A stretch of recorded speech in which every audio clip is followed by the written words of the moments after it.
So let's read this first verse. The Lord promised my father David that I will make your son king after you, and he will build a temple for worshiping me. Now, I plan to build that temple for worshiping the Lord my God. That is King Solomon. And that's what is called Solomon's temple, because he is the one that actually took charge to build it. Now, let me ask you this. Why study the temple? I mean, think about it. This temple, it doesn't even exist anymore. Do you know that? Solomon's temple does not exist. So why study an old building that does not even exist anymore?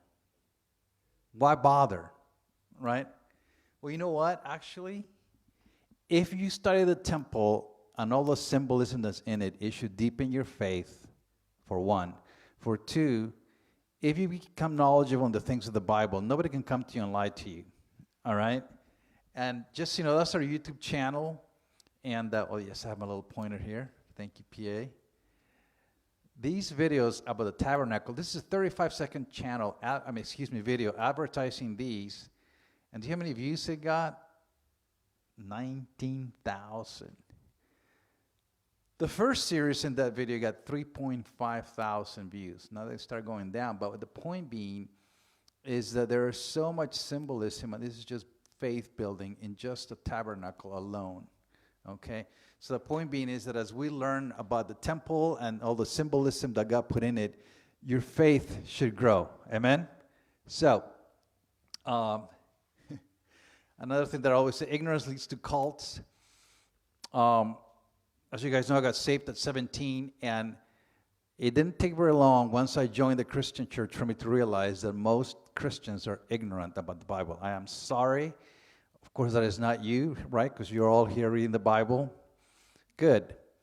But I don't mean to insult anybody, especially those of you watching online, but that is just the truth. Most Christians are ignorant about the Bible. It is absolutely incredible.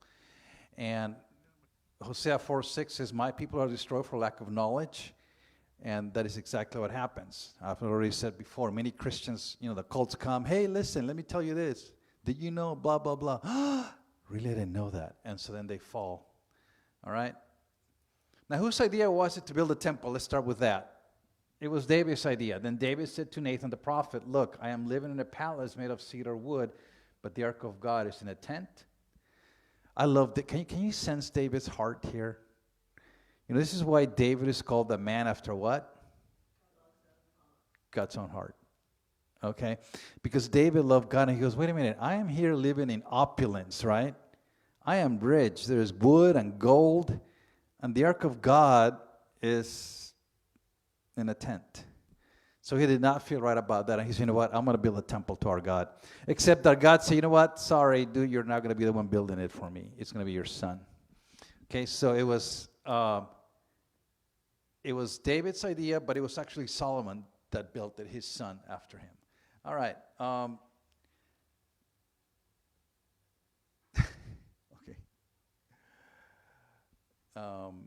Yeah, PA, what's going on here? I'm pressing and nothing's happening. Okay, finally. All right, who's seen a picture like this in the news? Anybody? Raise your hand if you've seen a picture like this. This is Jerusalem. Okay. In the news or in newspaper? Or similar? Yeah. Okay. This is the hottest, most contested spot in the world right here in Jerusalem. All right? But here's the deal. When I went to Jerusalem, I thought, this is called the Wailing Wall or the Western Wall. And I thought, oh, so this is the western wall of the temple, of Solomon's temple. And they said, no, it's not. No, it's not? No. Well, what is this then? That is actually a retaining wall for what's called Herod's temple. I'm like, what? Isn't that the wall that Jesus touched? No. Well, okay, it's a retaining wall. I guess he may have touched it, so I'll take that back. But this is a retaining wall. It's not the temple. So, I don't know that he necessarily walked over here. Okay. So, yes, you're right. He may have touched it, but we don't know. Because what happened, and then I thought, okay, and then what is this? Raise your hand if you know what this is. You know that you know what this is. I'm just curious. Some people do. All right. Well, so when I went to Jerusalem, they said, well, no, this is actually an Islamic shrine. I'm like, wait, an Islamic shrine. What is that doing here? Okay. So it is, but it's not meant to be a mosque that you go to every week. It's only supposed to be for special occasions. Okay. So as you can imagine, I'm like, okay, here's supposed where Solomon's temple was built, but it is not here. And this has nothing to do with Solomon's temple. And somebody, Herod, I guess, built a retaining wall. So it's not even a wall of the temple. It's just a retaining wall. Okay. Retaining wall, so that the stuff on the other side won't fall off. To maintain it more solidly built and keep it from falling apart. It's basically what the retaining wall is. And so I tell you what, when I went to Jerusalem, I was thoroughly confused. And so we're going to answer all this. Okay, by the end of today, you're going to know what all this is about and you're going to understand it. All right? So, but let's start at the beginning. First of all, let's start with Jerusalem. Okay, here's Jerusalem, right? It is the capital of Israel. But even then again, it depends who you ask, right? If you ask a lot of the Arab nations, they're going to say no. Jerusalem is not the capital of Israel. As a matter of fact, as you guys know, there is nations in the world that do not recognize the nation of Israel. Okay? So again, let me just say something. If you want to study Jerusalem and the city and all that's behind it, you need patience. Okay? Because you're going to find that due to political issues of the day, because there's thousands of years of history in this city, there's things that have more than one name or different names, or it depends on who you talk to or what the political situation is, whoever's telling you the information. But we're going to get to the bottom of this. So that's Israel right here. That's Jerusalem. And of course, that's Israel right here in the Middle East. Right? Here's Europe, Africa, the rest of Asia. All right? So now let's get to Jerusalem itself. Now, to describe Jerusalem, and please pay attention, because if you don't pay attention here, you might think that what I'm telling you is wrong. Because I have heard the city of Jerusalem geographically described in many ways. And the reason being that it all depends on what part of the city you describe. And it's kind of like PA. With PA, when they ask me, where's your wife from? I'm like, okay. If you guys know the story, it's complicated. Okay. So what I usually say is she's Canadian, and I'm done.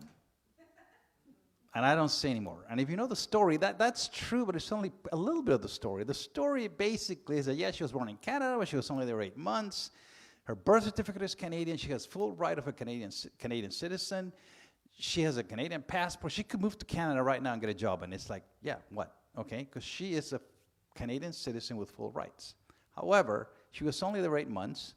So she really has nothing to do with Canada any more than you do, unless you're Canadian yourself.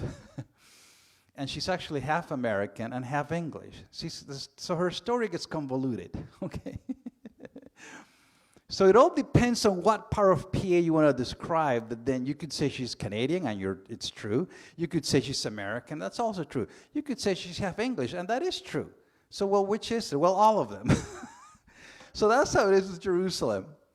I've heard it described the city of 7 hills, the city of 2 hills with 1 valley going through it, the city of 3 valleys, and all that is true. It all depends on how you want to describe it, because basically this area here is Jerusalem. And there are 3 valleys, this one here, and this one here, okay? But if you want to describe Jerusalem as a city of 2 hills with a valley in the middle, that's kind of like saying PA is Canadian. That's good enough, okay? And because, like I said, man, it's very convoluted.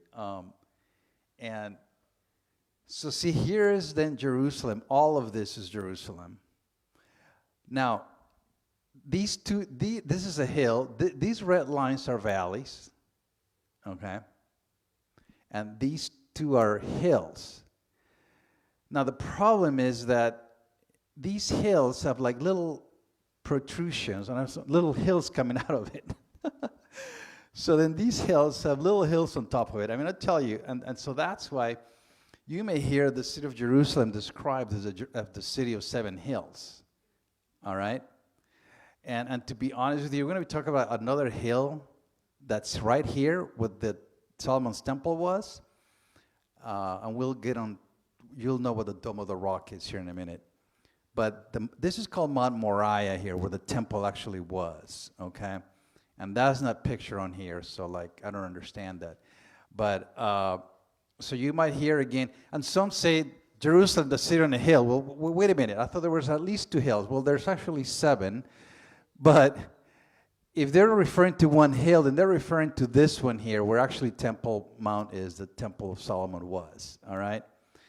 But it also gets complicated because this Jerusalem was also called the city of David. Why was it called the city of David? Because see this part in black right here? Okay, in 1,000 years before Christ, this belonged to the Jebusites, so this was called Jebus. But then guess what? David came, kicked their butt, kicked them out, and so then he called this Jerusalem, but then it was also called the city of David because he conquered it, all right? So then if you hear Jerusalem describe the city of David, they're actually referring to this part right here. This is the beginnings of Jerusalem. All right? Okay. So where it gets complicated, so again, this is the city of David, but then what happened then is that David bought this part here where the temple was built. Okay? And this is where the Wailing Wall is and all that is right here. So then this was the original Jerusalem, this little part right here. Then David bought this part, and this is Mount Moriah here. Like I said, there is actually several hills here in Jerusalem. This is Mount Moriah, and this is important because several things happen in Mount Moriah. It says here in 2 Chronicles 3:1, then Solomon began to build the temple of the Lord in Jerusalem on Mount Moriah, where the Lord had appeared to his father David. It was on the threshing floor of Araunah the Jebusite, the place provided by David. Here's what that's talking about, okay? Who's Araunah the Jebusite? Well, first of all, remember that this was Jebus. Right. And then David conquered and became the city of David and Jerusalem and the capital of Israel, okay? But then, so there were, of course, Jebusites are still around, and there was one Jebusite that owned this field, all right? So then Solomon built the temple there, but how did it become part of Israel? Well, what happened, by the way, I know this is not English, okay? Give God your bestest. But I like to say that, like, you know, not just your best, but your bestest, okay? All right. Exactly. Okay. So what happened here, I have used this verse many times. If you come into this church, you have heard this verse before. But the king replied to Araunah, no, I insist on paying you for it. I will not sacrifice to the Lord my God burnt offerings that cost me nothing. The point being, you know what? Let's not be lazy. Let's give God our best, okay? Trust me. I'm beginning to recognize areas of my life, even little areas where I'm not putting God first. And as I start to change that, listen, your life is going to change. I'm not kidding. Okay? So you want to give God your best. So what happened? What?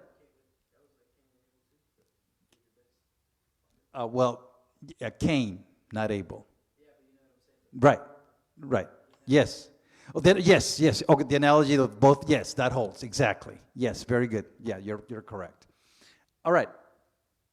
So then what happened is if you read 2 Samuel 24, long story short, David sinned, so God sent a plague. And then, but remember, that's the Old Testament. God does not send plagues today, okay? So please don't walk out of here thinking, well, gee, God sent a plague. He might send me whatever. No, he doesn't. Because we're not under the law, we're under grace. We're under the new covenant. And the old covenant, yes, this happened. So basically, David sinned. He sent a plague, and people were dying. So then God told David to go to this place. the threshing floor of Araunah, basically the area next to the city of David. All right? And Araunah said, listen, you can have it. You can have whatever you want. Cows, oxen, whatever it is that the animals to offer to your God, you can have it. I'll give it to you for free. But David said, no. I'm not going to take it for free. I'm going to buy from you. So then David bought this plot of land here, and then Jerusalem became not just this, but then that as well. Do you see that? So then over the years, then these other parts are being added to the city. So today, then this is Jerusalem, this is East Jerusalem right here. All right? Yeah, it's one big city. And started little right here, then this was added, and then other parts are being added to it. Okay? Like I said, because there's so much history here, it can be a little confusing. All right? So, again, you hear the city of David is the name for Jerusalem. Yeah, but then that's actually only this little part that David conquered first. That used to be called Jebus. They used to belong to the Jebusite. Does that make sense? Everybody with me? To me, this is super interesting, just so you know. I love this. Okay? All right. But guess what? So, again, so this part here is Mount Moriah. All right? And it used to be owned by Araunah, and then David bought it. But in this Mount Moriah here, there's actually a rock that's flat. All right? And that's important. Why? Because remember when God asked Abraham to, sacrifice his son? Okay, but he really didn't do it because that's not what God's ultimate plan. Well, it was in Mount Moriah, right with the temple. They believe it was in the region of Moriah. Well, let's read the verse. Then God said, take your son to Abraham, your only son whom you love, Isaac, and go to the region of Moriah. Sacrifice him there as a burnt offering on a mountain I will show you. So see the region of what? Moriah. All right. Well, where is the region of Moriah? Again, I just show you. It's this right here. And then in this region, there's a flat rock. And on that rock is where the temple was built.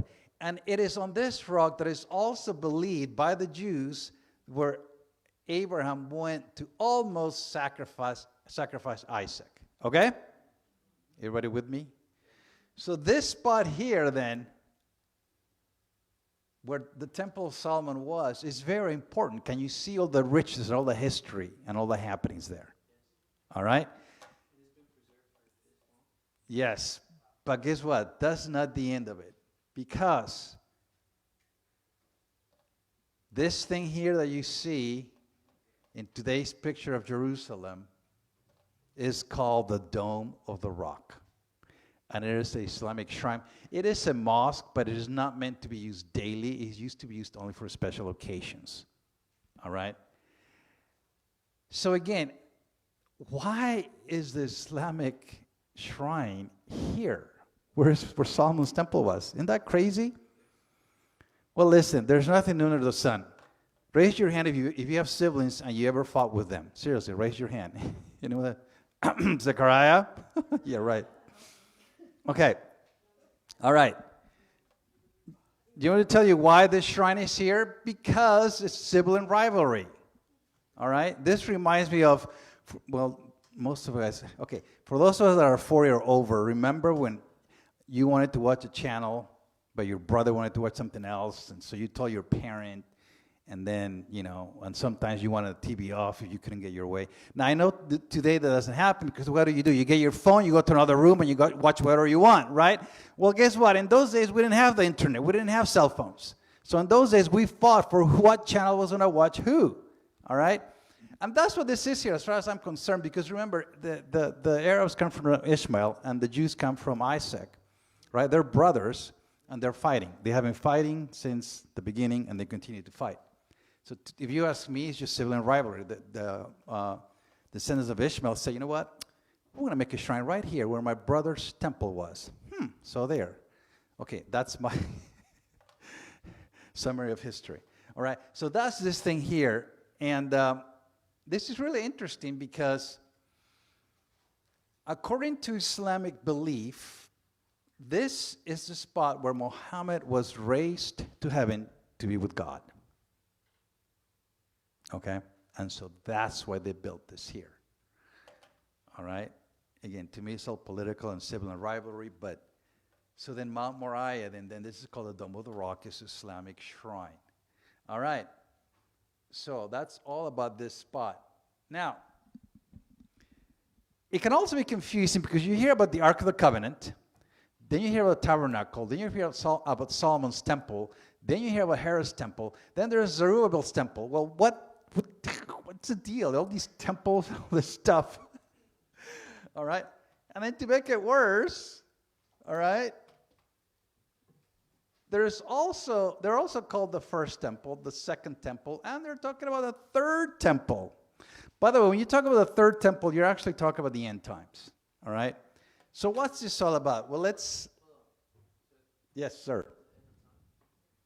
The third temple, you're talking about end times. And we're not going to get to that today. That'll be next time.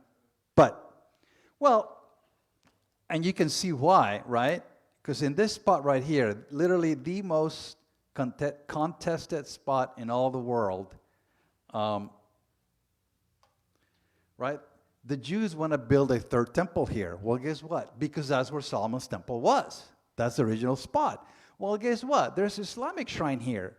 Do you think Islam is going to say, okay, Jews, you can have it. We're going to move. Do you think that's going to happen? Anybody? No. All right? So if that's not going to happen, the only way they're going to get it is by WAR, war. But anyway, World War III, anybody? Or the end of the world war? But anyway. Well, something we're in World War III because of Ukraine, and we could be, but we don't know that. Or Middle East. Well, they're always breaking into wars. So, all right. Anyway, so let's break this down. Okay, this is the Ark of the Covenant. This was ordained by God to Moses as a way for them to communicate with him, and his presence was going to dwell in this box here. Okay? So this is when they left Egypt. He told them, okay, build this ark. And then when they were in the desert came the tabernacle. This ark is actually in here. All right? This is the tabernacle. This is where God said he's going to dwell among the Israelites as they were traveling through the desert. And I don't know if you can't tell here, but there is actually bars here. And they were all put in there because this was, remember, they were going around the desert, so they had to move it. All this is movable, okay? So there's bars here. This is where they did the animal sacrifices, so they could lift it when they were moving, all right? So this Ark of the Covenant eventually then was in here, okay? In what's called the Holy of Holies. This tent right here has one veil, one curtain. As you enter, the first part is the holy place. If you pass the veil, now you're into the Holy of Holies. That's where the Ark of the Covenant was. And remember, you dare not go in there. Because what happened if you did go in there? Anybody know?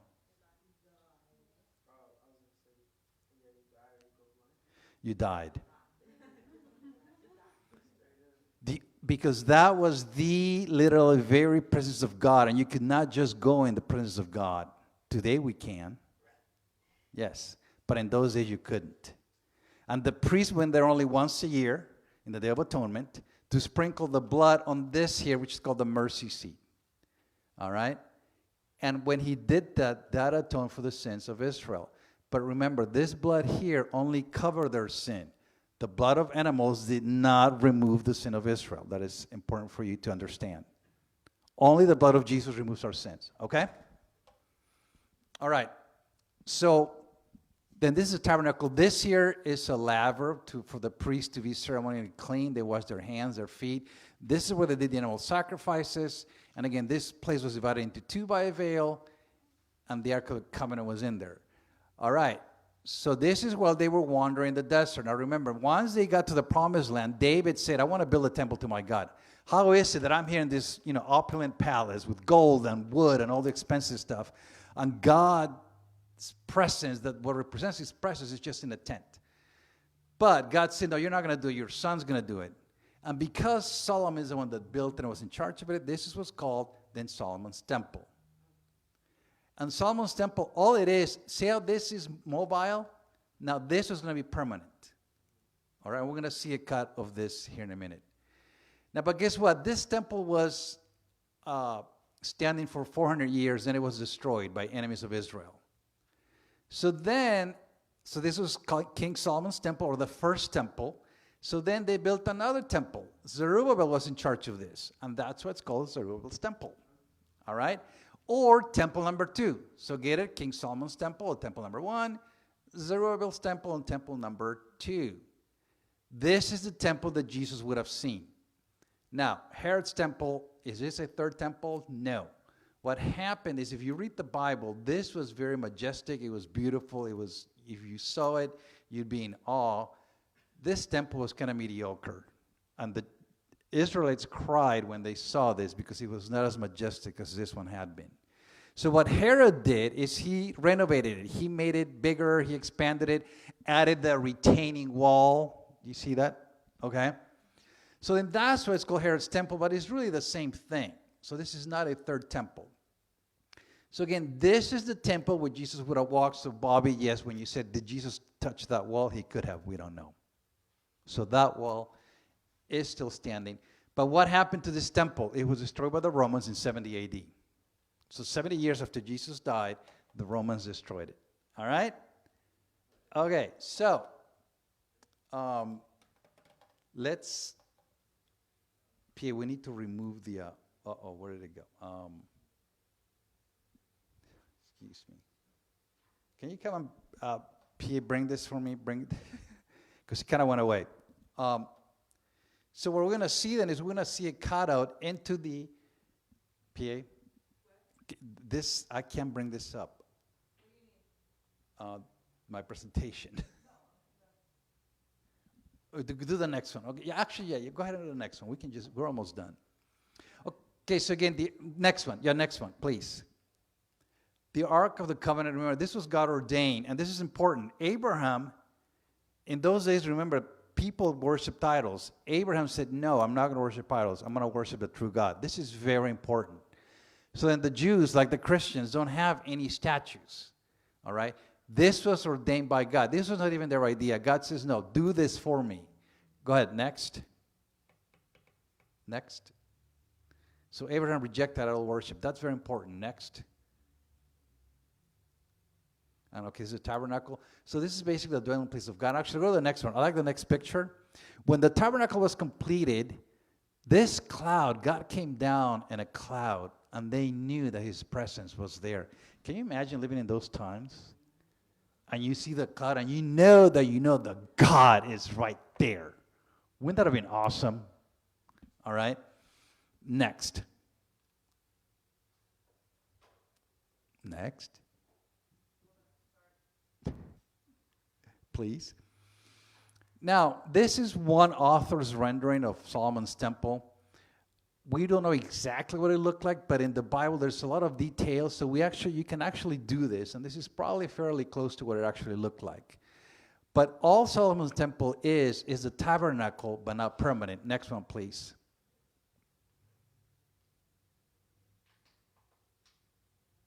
And so again, this is the veil, this is the Holy of Holies, this is the holy place. So everything, this is where they did animal sacrifices. Go ahead, next one.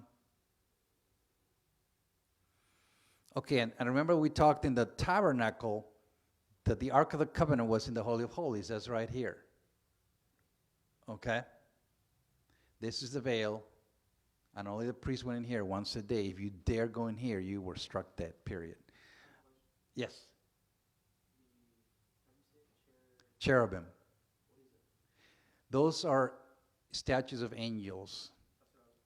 Yes. Made of gold, with their wings kind of almost touching here. Yes. All right. Now, church, and this should build your faith, because remember, so then this was destroyed in 587 BC. Okay? Can you imagine all the gold they took? All right, this is big. This is a big deal.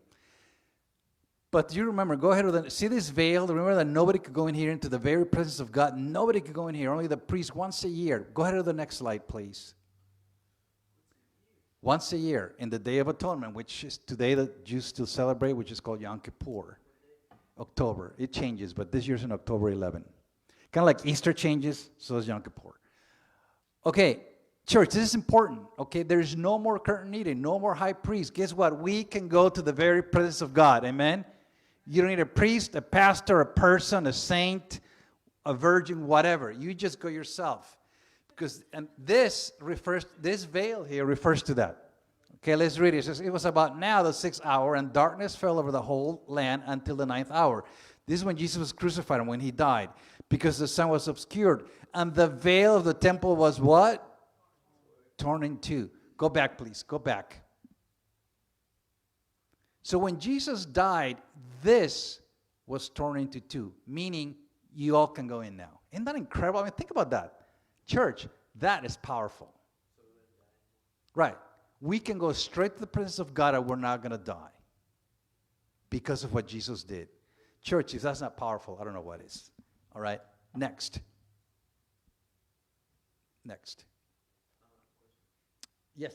When you went to Jerusalem, where was the place that you felt the presence of God the most? The steps, there's a picture of the steps, the southern steps, and I'm going to show that would lead up to the temple. Yeah, the southern steps. He was saying, when I went to Israel, where did I feel the presence of God more? In the southern steps leading to the temple. There's a picture of that I'm actually probably not going to show today because we're almost done, but I will show it next time. So again, Mount Moriah, see, remember we said this is where Jews believed that Abraham almost sacrificed Isaac. This is a spot that David bought from Araunah, and he said, I don't want it for free. I'm not going to give God things that don't cost me anything. So he bought it and expanded then Jerusalem. And this is where the Jews call this a Temple Mount because that's what the temple was. But today, again, the Dome of the Rock, that's what stands there. Okay, like I said, already explained to me, that's nothing but sibling rivalry. All right, next. And with this, we're going to finish. But, so now, can you understand then? This is where Solomon's temple stood, right? And so to the Jews, the closest they can get here, because remember, because of sibling rivalry, there's this Islamic shrine. They can't come here. So the closest they can get to the Holy of Holies was, remember, the very presence of God, the closest they can get to is here. And this right here is the Wailing Wall. It's called that because Jews come and they mourn that their temple was destroyed. Okay? And then this is the retaining wall from Herod's temple. Remember, Herod's temple is temple number 2, and all it was is Herod expanded it, made it bigger, and added this wall. So to me, it was kind of funny. It's like, well, so this is not even really a wall of the temple. It's a retaining wall. But but it's closest to the holy place where it was anyway. Next, and I think I just have more pictures, but. Okay. Yeah, we're just going to end. That's the picture that I actually took. The other one's not from me. But, yeah, stop right there, please. See this here? Women go on this side. And you can literally, if you go to Jerusalem, you can go to the Wailing Wall or the Western Wall. But men are on this side and women are on this side. And actually, we did go there. Yeah. And so there is people, the Jews. That's Micah. But you see this here? This is not gum. Who's that?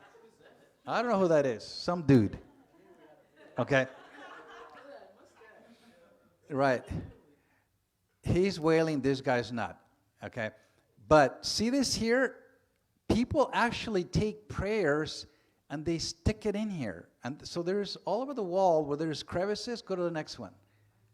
You can actually see, look at these two young guys, man. No grace over here. Oh, by the way, the men they give you one. But if you're going to go to the wall, they give you this and you have to put it. Next one. Huh? Well, it's a Jewish, that it's kind of like a male veil that they have to wear. Okay, Okay, see this? People actually put pieces of paper here with prayers, I don't know, requests to God. But then this is the Wailing Wall. This is the retaining wall from Herod's temple. And we're going to end right here. Does anybody have any questions? Yes? Well, remember, all this, the Ark of the Covenant was brought into the temple. So and the curtains and all that, I'm sure some of that was brought into the temple. Because remember, the temple was nothing but the tabernacle, but now it was permanent. So the Ark of the Covenant, I'm sure a lot of the utensils were brought to the temple. But, of course, some were brought new, and then the rest they probably just did away with. But all that was stolen, looted, destroyed when the temple was destroyed. So, everything. That's right. But of course, some people are still, they think that the Ark of the Covenant is somewhere around the world, and that's why there's movies and speculation that, oh, we're going to find the Ark of the Covenant. Like some people are looking for the Ark of Noah, and some people actually say they found it. Well, who knows? All right, good question. Any other questions? Any other questions? No. Yeah. So, do you think that there are still, are there any memoirs from people in those times that just talk about Jesus Christ at all? Well, the only thing that we have, of course, is what's in the Bible, but then the Talmud, which is Jewish writings that they follow. Yeah, and then there's historians like Josephus. You've always heard the name Josephus. He's a huge historian that would depend on that was alive at the time, and he does have accounts of the time. Any Roman type of memoirs? Because obviously they're the ones that destroyed the area for the. Um, I don't, to be honest, I don't know. All I know is about Josephus, a historian, the Jewish. For theology, do they talk about like the research findings and stuff? Well, yeah, and there's a lot of stuff that you can actually, yeah, you can spend your life studying this. Absolutely. All right. Any other questions? And then we're going to close. That's it. All right. Talk about the steps. Oh, we're going to do that next time. Just how you felt for it. The reason, and we have a picture that we're going to show next time, but when we went there, there's a pastor that we know that has done like 50 trips. Grandma Jill, you went with Pastor Connie, didn't you? Because I know the first time you couldn't go, right? But you went another year.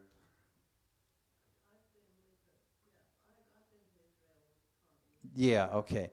This is a pastor that she's now in her 70s, and she's been to Israel a million times and has taken people. So I consider her an expert in that. And I asked her before we went, I said, is there anywhere that we can go that we know that Jesus would have walked on that? And she said, yes. It would be the steps of the southern steps, which would lead to the entrance. So I remember, and we have pictures of that when we went. It's pretty big, so you can't do it. I meant to walk in every step all the way, but there's too much. Plus, some of it is destroyed, so you really can't. So maybe who knows, a part that's destroyed is where Jesus walked. I don't know. But that's where I personally felt, and I think we all did. We prayed, and where I felt it was like almost I was right there with Jesus physically, so to speak. So yes, it was quite powerful. Yeah.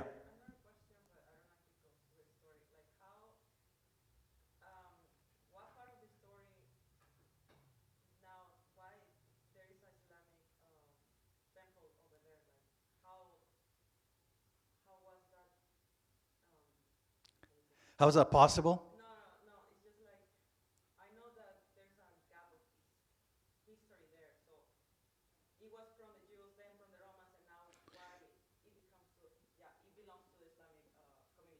Okay, yeah, the reason is that remember that the children of Israel sinned, so God sent them into exile. He sent enemies, he literally did, to destroy, and he said that he would do that if they would walk away from him, so he did.